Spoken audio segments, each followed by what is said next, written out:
트럼프 대통령의 관세 정책에 대한 불확실성이 계속해서 외환 시장이라든지 원자재, 자본 시장에 큰 영향을 주는 것 같습니다. 달러 향방 예측도 쉽지 않고요. 또 원자재 가격 급등락도 이어지고 있습니다. 투자 전략 좀 세워보도록 하죠. 오늘 대신증권 최진영 수석 연구원 자리했습니다. 어서 오세요. 안녕하십니까.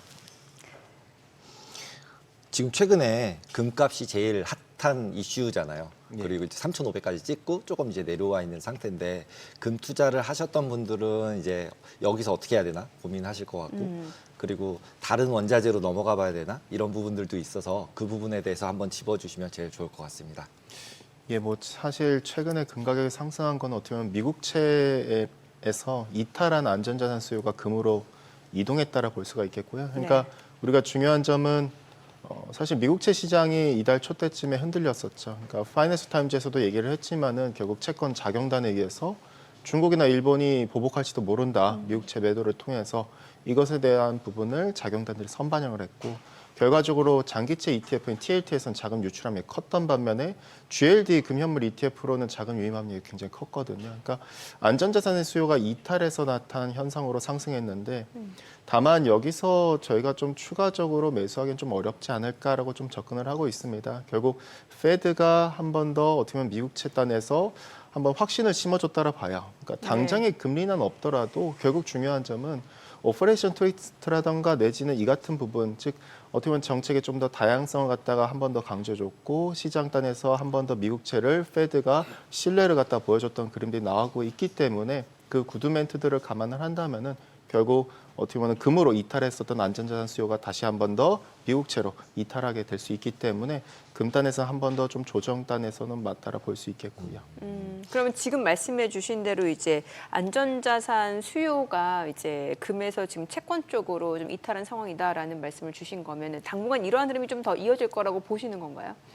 예, 근데 이제 중요한 점은 어쨌든 미국채에 있었던 안전자산 수요가 금으로 갔다가 네네. 다시 또 미국채로 되돌아가는 과정인데 저는 이 부분도 어쨌든 계속 이어지겠지만은 사실 이 부분보다 더 중요한 점이 결국 경쟁자 비트코인이 부상하는 구간이기 때문에 더욱더 금단에서는 좀 악재 요인이지 않을까라는 비트코인. 맞습니다. 그 부분이 좀 고민되는 부분이겠고요. 결국 금의 경쟁자라면 결국 비트코인이죠. 그래서 비트코인 관련해가지고는 우리가 놓고 봤었을 때 과거의 추세를 보면은 비트코인이 상대적으로 강할 때는 금으로 ETF로 자금 유입이 좀 약해졌던 반면에 반대로 또 금이 강할 때는 비트코인 ETF로 자금 유입이 그렇게 크지 않았었거든요. 이것이 가격의 상대성과를 통해서도 알 수 있다시피 그럼 비트코인이 상대적으로 강할 때 금의 상승이 좀 주춤한다라고 볼 수 있는데 어떻게 알 수 있느냐? 유동성이죠. 네. 비트코인은 유동성을 3개월가량 후행하면서 추종하는 자산입니다. 유동성에 가장 민감한 자산이라 볼 수 있죠. 그러면은 지금부터 우리가 유동성을 쫓아가 보자 이거죠. 그러니까 우리 첫 번째 20인 정책금리 내리고 있어요. 네. 두 번째 중국 PBOC는 먼저 풋을 날렸죠. 4월 8일 날 국부펀드한테 초저리로 대출을 해주겠다 해가지고 주식 사라고 양성을 했다 하고 또 특히나 이번 정책 회의를 통해서도 지급 준비율 인하 더욱 더 내리겠다라 얘기를 해주고 있고 그러면 돈 파티예요. 근데 이 상황에서 페드는 당장 금리는 아니더라도 오퍼레이션 트위스트 같은 조치들은 어떻게 보면 유동성 나올 수 있는 조치거든요. 뭐다? 단기채 팔고 장기채 사게 되면은 버핏같이 버크셔 해서웨이 같은 경우에는 결국 초단기 1년물 미만의 단기채를 전체 채권 시장에 5%를 들고 있기 때문에 이 사람들 결국 자금이 결국 시장으로 나올 수 있다라는 거죠. 자, 그러면은 모두가 돈 푼다는 거예요. 한국도 돈 푼다고 있고 재정정책 대선 앞두고 일본도 돈 풀겠다고 하고 독일도 돈 풀겠다고 있다. 유동성 지수가 최근에 계속해서 올라가고 있습니다. 더욱더 빠른 속도로. 그러면은 코인은 뭐다? 4월 달에 무조건 바닥이란 콜이었거든요. 4월 달 바닥 콜이면은 그럼 지금부터는 계속 금 같은 경우에 이제부터 주춤할 수밖에 없다라는 관점으로 오히려 코인이 더욱더 압도하는 시장이 될 수 있기 때문에 금은 여기서부터는 좀 주춤할 수밖에 없다고 볼 수 있겠고요. 금하고 코인하고 확실하게 이제 대체제라고 봐야 되나요? 뭐 사실 대체라고까지는 저는 접근하고 있지는 않습니다. 단지 우리가 해치성이라고만 놓고 볼 수 있겠죠. 결국 중국 개인들이 금을 사는 목적은 위안화 표시 자산에 대한 신뢰가 없고 중국 정부에 대한 신뢰에 대해서 결여해서 나타난 거거든요. 근데 비트코인 살 수 없기 때문에 금을 사는 거예요. 그런 것처럼 즉 어떻게 보면은 자국 자산에 대한 또는 이 자산에 대해서 자국 화폐에 대한 신뢰성의 문제에서 결여됐던 부분, 그러니까 그런 부분이기 때문에 서로가 호환한다라는 저는 오히려 좀 더 맞다라 볼 수 있겠고요. 그리고 아까 채권 자경단 말씀하셨는데 이번에 채권 사태 같은 경우는 채권 자경단이라기보다는 레버리지 돼 있던 어떤 헤지펀드나 일부가 이제 언와인딩 되면서 그러니까 청산되면서 뭔가 이벤트가 있었던 것 같은 느낌이 좀 있는데 실질적으로는 그게 어떤 인위적인 공격이었다라고 생각을 하시나요? 아니면은 그게 그냥 이제 레버리지가 풀리면서 일어난 일이다라고 생각하시나요? 저는 사실 그 부분은 모두 다 복합적이라고 좀 보고 있습니다. 뭐 사실 여러 군데에서도 얘기들이 나오지만은 사실 뭐 중국이 이걸 갖다 매도했다라 보지는 않아요. 그러면은 사실상 자해 행위나 다름없기 그렇죠. 때문에 오히려 뭐 중국이나 일본이 이걸 갖다가 자해 행위를 갖다 할 일은 없다라 보고 저는 이 모든 것들이 사실 복합적으로 전개된 게 아닌가라는 식의 접근을 하고 있고요.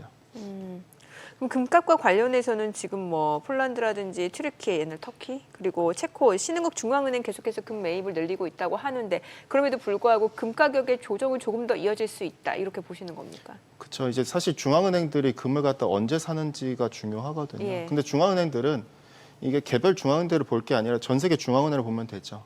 전 세계 중앙은행들이 언제부터 금을 갖다가 미친 듯이 매입하기 시작했냐면 2022년 말입니다. 네. 그래서 사실상 그때가 금 가격이 늘 바닥에 그 개인들이 지금 가격을 갖다가 특히 중국 개인들이 호가를 많이 띄워놨지만은 중요한 점은 늘상 바닥을 먼저 확인하고 미리 사는 주체는 중앙은행들이에요. 그래서 중앙은행들의 금 순매수 추세를 갖다 놓고 보면은 실질적으로는 2022년 말부터 사기 시작했고 본격적으로 23년도 때 본격적으로 사기 시작했는데 지금 오히려 전체적인 순매수세가 조금씩 둔화되기 시작했거든요. 왜냐? 금리 인하에 대해서 그때 이미 기대를 갖다 중앙은행들은 먼저 알고 있었고 그렇기 때문에 미리 적극적으로 샀었고 근데 지금은 조금씩 톤다운 오히려 유동성이 조금씩 올해부터는 풀리고 있는 시장이기 때문에 그 이를 감안하면은 정책 금리가 인하된다는 기대 때부터는 금이 더 달려가지만은 유동성이 실제로 풀리기 시작하는 때부터는 금보다는 호환성이자 대체격인 오히려 비트코인이 더 달려가는 그림들이 과거에 상대적으로 계속 나타나기 때문에 그렇기 때문에 금은 좀 조정에 따라서 우리가 고민될 수밖에 없다고 볼 수 있겠고요. 근데 주식이랑 비트코인 둘 중에 고르라 그러면은 비트코인으로 안 가고 돈이 일단은 채권이나 이걸 팔았으면 금이나 이런 걸 팔았으면 어디로 갈까 찾아볼 때 당장 비트코인으로 가기보다는 주식이나 좀 이런 쪽으로 갈 가능성이 더 많지 않나요? 전통적인 방식으로 쳐다봤을 때는? 전통적 관점에서는 그럴 수 있다라 봅니다. 근데 여기서 중요한 점은 비트코인이 그동안 가는 동안 사람들은 전통성을 갖다가 더 중시하다 보니 결국 비트코인 자산 같은 걸 다 경시했었거든요. 네. 그러면서 비트코인은 더 날아가 버렸었죠. 그럼 여기서 중요한 점은 그냥 모두가 자산이라는 성격으로 놓고 봤었을 때 비트코인하고 나스닥은 같이 차트를 그러면 거의 비슷하게 흐름을 갑니다. 결국 뭐다? 유동성을 쫓아간다라는 관점에서 결국 가치 성장주랑 가치주의 상대 성과는 유동성이에요. 근데 비트코인도 유동성 쫓아가요. 원자재도 실물 자산이기 때문에 유동성을 쫓아갑니다. 네. 다만 시차를 갖다 조금 두고 쫓아가죠. 그럼 뭐다? 결국 그 어떤 거를 특정적으로 접근할 게 아니라 결국 위험 자산에 훨씬 더 포커스가 맞춰져서 유동성에 베팅하는 시장단에서 우리가 고민될 수 있겠죠. 그러면 위험 자산으로 봤을 때는 비트코인이 더 유동성에 민감하게 움직이고 그러면 스마트머니가 어떻게 생각하면 더 비트코인을 먼저 갔다가 비트코인이 올라가고 나면 이제 주식으로 옮기고 조금씩 비트코인보다는 주식이 안전한 건가요? 근데 사실 어떤 게 더 안전한 건가요? 둘 중에? 그렇게 보기보다는 저는 네. 그냥 단순하게 이렇게 좀 접근을 합니다. 결국 위험 자산에 대한 베팅이다. 그러면은 코인을 좋아하시는 분들은 코인만 하세요, 사실은. 네. 결국 미국 주식 좋아하시는 분은 미국 주식만 하시고요. 네. 그렇기 때문에 그거에 관계없이 결과적으로 단지 유동성에 먼저 민감하게 첫 번째로 움직였던 애가 비트코인이다라는 사실로 그렇기 때문에 우리가 이 부분이 먼저 반응을 했고 그럼 뒤이어서 다른 애들도 반응을 할 것이다라는 관점으로 접근하는 게 훨씬 더 유의미한 그림으로 전개되지 않을까라고 보고 있고요. 그 유가도 사실 예측해보기가 쉽지가 않은 게 뭐 이게 공급망에서 이제 뭔가 증산 이슈가 있으면 뭔가 하방 압력이 있고 또 이게 경기도나 이슈로 수요가 좀 감소가 돼도 하방 압력이 있을 수 있고 반대로 또 수요 증가면은 뭔가 유가 상승 압력이 있을 수 있는 거고 아니면 공급이 줄어들어 그렇고 최근에는 어떻게 저희가 해석하는 게 좋은 거예요? 저는 최근에 유가를 놓고 보면은 딱 한 가지를 갖다 그러니까 좀 두 가지 정도로 추격될 수 있는 게 첫 번째는 트럼프의 드릴베비 드릴 때문에 사실상 셰일 기업들은 이러다 연쇄 파산하게 생겼다라고 볼 수 있겠고요. 계속해서 이제 그러니까 생산하게끔 하다 보면은 그러니까 사실상 지금의 유가가 처음에는 드릴베비 드릴에 대한 기대가 있었어요. 네네. 그래서 유가에 대한 하락 논리가 있었죠. 근데 예. 중요한 점, 유가가 정도껏 하락해야 돼요. 결국 특히나 침체에 대한 우려가 굉장히 세게 들어가 버린 바람에 결국 유가가 무너져 내렸죠. 네. 근데 유가가 60불 선이 WTI 기준으로 무너진 상태에서 채권 시장이 난장판이 됐죠. 그래서 장기물 금리가 튀어버렸죠. 문제는 금리가 튀면서 하이드 스프레드가 튀었어요. 단순 하이드가 아니라 하이드 채권 시장에서 가장 덩치가 큰 게 셰일 기업들의 에너지 하이드예요. 그런데 셰일 기업들의 하이드 땅에서 만기가 언제까지 집중돼 있냐면은 2020년부터 2026년까지 대규모로 집중돼 있습니다. 그 말은 무엇이다? 이들은 지금 돈도 못 버는데 이자 부담도 형성돼 있고 이자 부담은 더욱더 커진 상태에서 파산 리스크가 터져버리는 거죠. 그렇기 때문에 지금 오일 프라이스라든가 로이터에서 계속 얘기하는 게 셰일 기업들의 연쇄 파산 가능성을 얘기를 하고 있어요. 자, 그러면은 여기서 중요한 점은 그럼 개발 비용은 어떻게 되는가? 지금 유가 대비 셰일 기업들의 신규 유정당 개발 비용의 스프레드 보면은 2020년 코로나 이후 처음으로 적자로 들어갔어요. 네. 자, 그럼 미래에 대한 투자도 못 합니다. 지금 근데 돈도 제대로 못 벌어요. 기존 유정들은 한번 뚫리고 나면은 6개월 이후면은 이론적으로 유정의 생산성이 급감을 합니다. 이거는 그렇기 때문에 EIA가 계속 미국의 자국의 산유량 전망치 하향 조정하죠. 네. 자, 그럼 내년에 드릴 베이비 드릴을 할 수 있을까? 그럼 저는 공급이 더 어려워진다는 거예요. 여기서 유가를 더 떨어뜨리게 될 경우에는 결국 셰일 기업들은 파산 리스크로 들어가게 되고 네. 우리가 16년도 때 파산 리스크 한번 겪었죠. 그리고 2020년도 때 파산 리스크를 겪었어요. 그 결과는 뭐였다? 다음 해에 공급할 플레이어가 부족해지는 거죠. 그럼 유가는 튀어버리게 됩니다. 네. 결국 이 같은 문제의 난제에 봉착했기 때문에 트럼프 대통령도 여기서 더 압박하지는 않은 것 같아요. 유가에 대해서. 그래서 에너지 장관도 기존에는 지난달에 유가 50불이건 60불이건 생산 많이 가능해라고 얘기했다가 돌연 지난주 때 60불에서도 어려울 것 같다. 말을 바꾸기 시작했어요. 네. 결국 우리가 마지노선을 확인했다고 볼 수 있겠고 이것은 일종의 트럼프 대통령의 메인스트리트 사수가 우선인 트럼프 대통령에 있어서 어떻게 보면 아킬레스건이라고 우리가 확인되는 부분이라고 본다면은 우리가 여기서 유가가 더 빠지기엔 좀 어렵지 않을까. 그래서 네. 오히려 올라가는 요인을 놓고 볼 때는 중국과 인도가 돌아온다. 이들의 수요가 돌아오기 때문에 음성 시장에 있던 이들의 수요가 돌아오기 때문에 저는 더 올라갈 수 있다라는 그림으로 접근하고 있고요. 그러니까 무슨 말이냐면은 지금 유가가 왜 이렇게 반응을 잘 못할까? 네.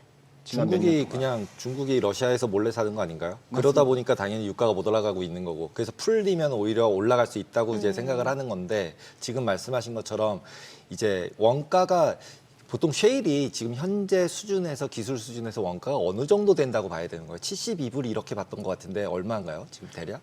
기존 유정의 유지 비용은 배럴당 30에서 40불입니다. 3에서 40이고. 그런데 이거는 기존 유정을 유지하는 비용이고 그리고 기존 유정들은 6개월 후면 생산성이 급감을 하고 네. 그래서 신규 유정의 개발 비용은 평균 댈러스연은 서베이에 따르면 65불이지만 65불. 이게 레인지가 있어요. 굉장히 네. 넓다란 말이죠. 그럼 이 이상이라는 소리예요. 그- 그런데 이게 코로나 이후 처음으로 적자로 들어간 거죠.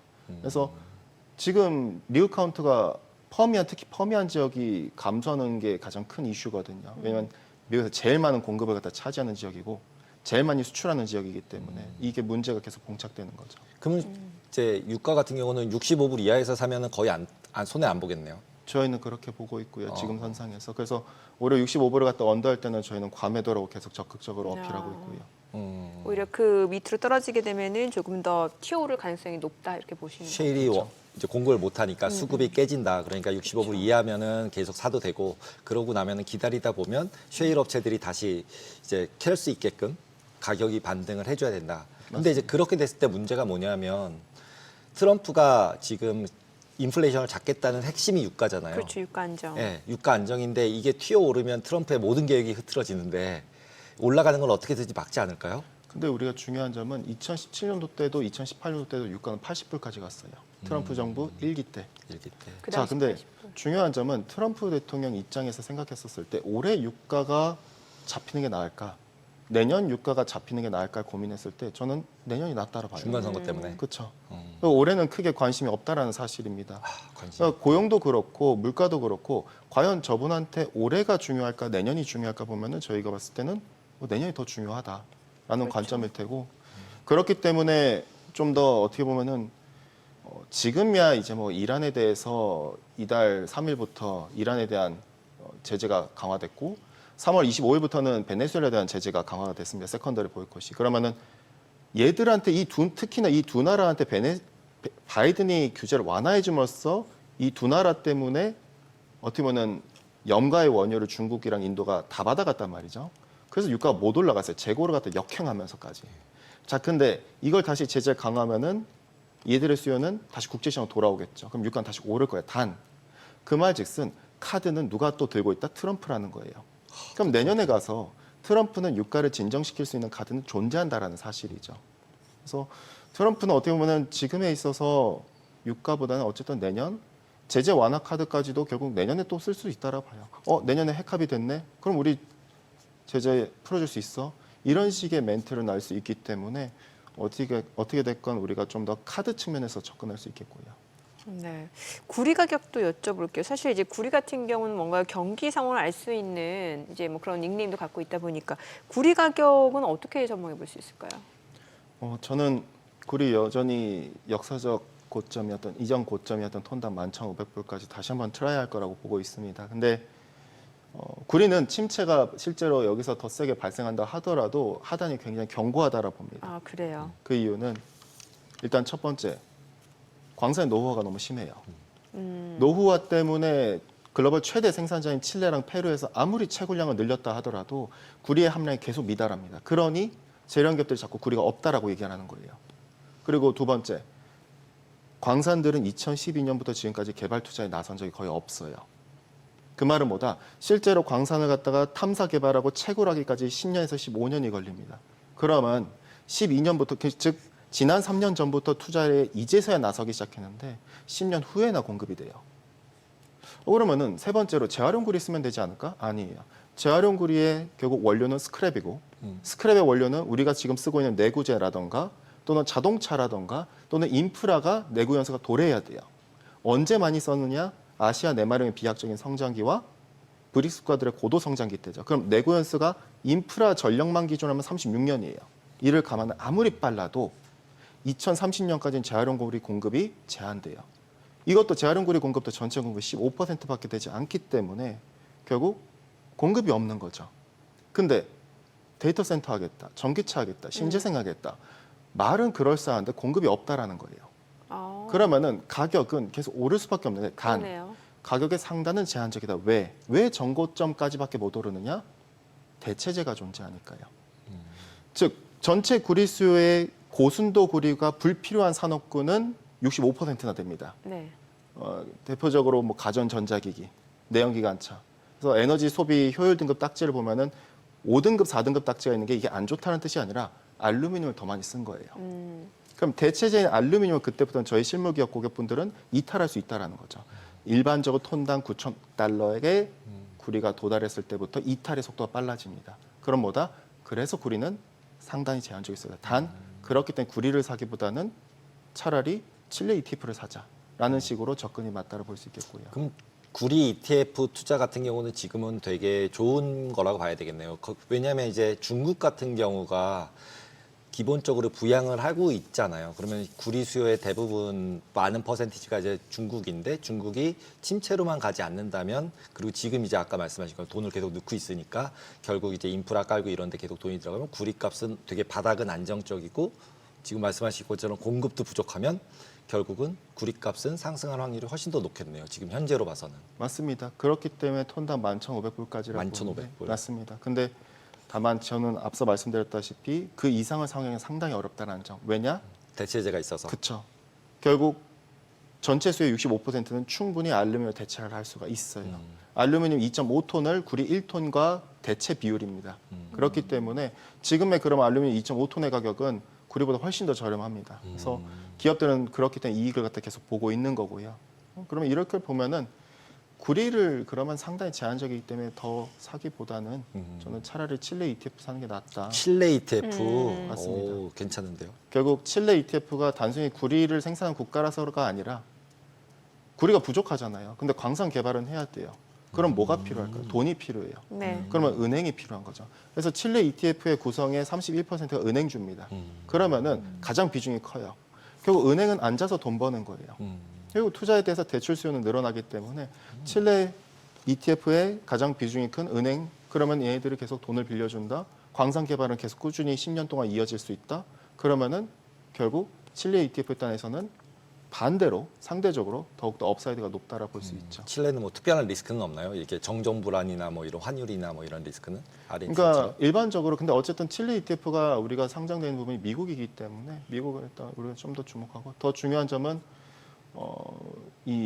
그렇게 치면은 사실 뭐 이런 노조 파업이나 이런 것들 리스크가 있긴 그렇죠. 하겠죠. 다만 이게 그나마 괜찮은 이유는 우리가 노조 파업, 광산들의 노조 파업, 그럼 광산 기업을 갖다가 안 사면 되는 거예요. 그럼 뭐다?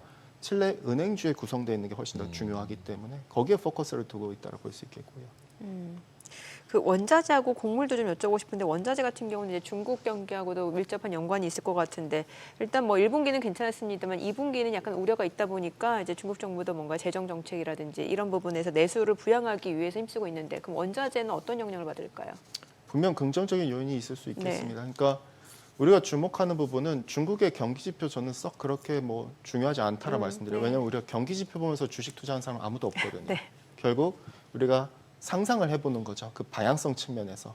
자, 그럼 여기서 중요한 건 유동성입니다. 중국이라는 나라는 페드랑 ECB의 대차제 지표를 합쳐도 중국 PBOC 대차보다 더 커요. 네. 근데 많은 분들이 이걸 간과하고 계세요. 그런 중국이 2010년 이후 오랜만에 유동성을 완화하겠다고 선언을 했어요. 네. 자, 그래서 1차적으로 주식 부양하겠다고 돈 뿌리고 있고 말은 BOJ처럼 ETF 안 산다라 하지만은 네. 사실상 국부펀드한테 초저리에 대출해주면서 사고 있어요. 두 번째는 뭐다? 두 번째는 부동산 단에서 또 한 번 부양했다 돈을 갖다 수혈해주고 있습니다. 오늘 같은 경우에는 기업들한테 민간 기업들한테 관세 리스크 때문에 힘들고 있으니 자기들 대출 한도를 갖다 좀 더 열어주겠다 얘기를 하고 있고요. 자, 그럼 모든 게 다 돈이에요. 그런 중국이 유동성이 큰 이 나라가 돈을 푼다.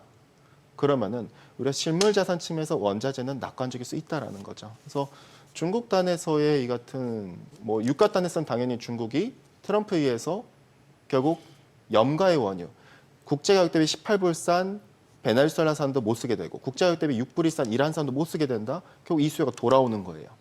또한 중국의 추가적으로 중국의 유동성이 풀린다. 구리 수요가 더욱더 늘어날 수 있다는 기대와 유동성에 의해서 이걸 추종하기 때문에 그럼 원자재가 다시 한 번 더 올라갈 수 있다라는 거죠.